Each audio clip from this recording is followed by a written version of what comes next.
Hello বন্ধুরা, আজকে আপনাদের আমি দেখিয়ে দিচ্ছি বেলে মাছ কিভাবে আমি রান্না করি। তো বেলে মাছ আমি নিয়েছি। এই মাছটি খুবই মিষ্টি মাছ খেতে খুবই সুস্বাদু। তো এই মাছে প্রথমে আমি নুন আর তারপরে হলুদ দিয়ে কিছুক্ষণ ম্যারিনেট করে রেখে দেব। আর তারপরে এই মাছটাকে হালকা ভেজে নেব। সর্ষের তেল গরম করে নিয়েছি, এর মধ্যে মাছ ভেজে উঠিয়ে নেব।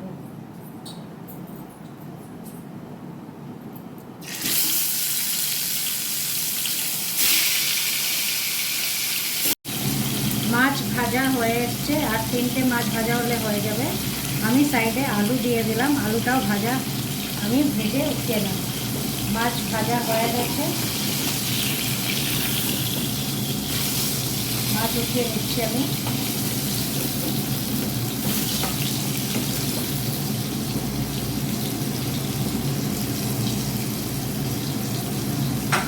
এবার আমি আলু ঢেলে দেবো। এবার এই তেলেই আমি দিয়ে দেবো কালো জিরে। আমি দিয়ে দিচ্ছি কালো জিরে। আলুটা এই কালো জিরের সাথেই ভেজে নেব। আর এর সাথেই আমি দিয়ে দেব পেঁয়াজ। আমি বড় একটি পেঁয়াজ কুচিয়ে রেখেছি, এই পেঁয়াজটি আমি দিয়ে দেব। পেঁয়াজ ভাজা ভাজা হয়ে গেলে আমি এর মধ্যে দিয়ে দেব কাঁচা লঙ্কা আর টমেটো।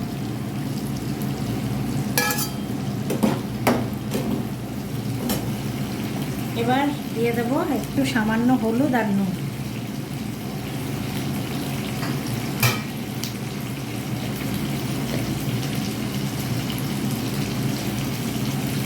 দিয়ে দিলাম হলুদ,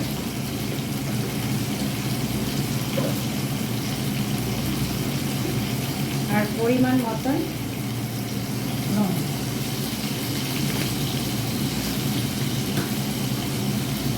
এবার ভালো করে এটা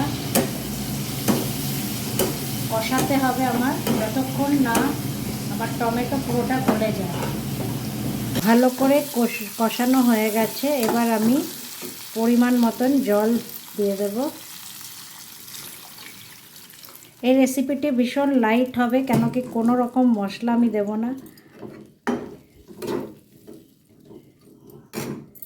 আমি পরিমাণ মতন জল দিয়ে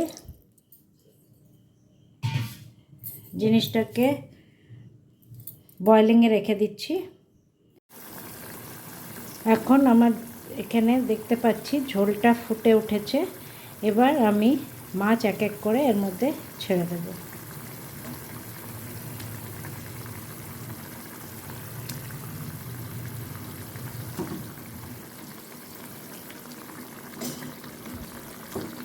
এর মধ্যে আপনি ধনেপাতা লাস্টে ছড়িয়ে দিতে পারেন। আজকে যেহেতু আমার কাছে ধনেপাতা নেই, আমি এটা এরমভাবেই ঝোলের মধ্যে দিয়ে একটু রান্না হয়ে গেলে উঠিয়ে নেব। এই দেখুন তৈরি হয়ে গেল বেলে মাছের ঝাল। একদমই লাইট, ঝাল বলবো না, ঝোল বললেই বেটার হবে, কারণ হচ্ছে খুবই লাইট রেসিপিটা। আর এর মধ্যে ধনেপাতা থাকলে আর একটু ভালো লাগতো, যেহেতু আমার নেই আজকে দিতে পারিনি, কিন্তু এর সাথে ধনেপাতাও খুব ভালো লাগে। তো এইভাবে তৈরি করে নিয়েছি, একদমই লাইট একটা মাছের রেসিপি। আশা করি আপনাদের এটা পছন্দ হয়ে থাকবে। তো bye bye and stay tuned.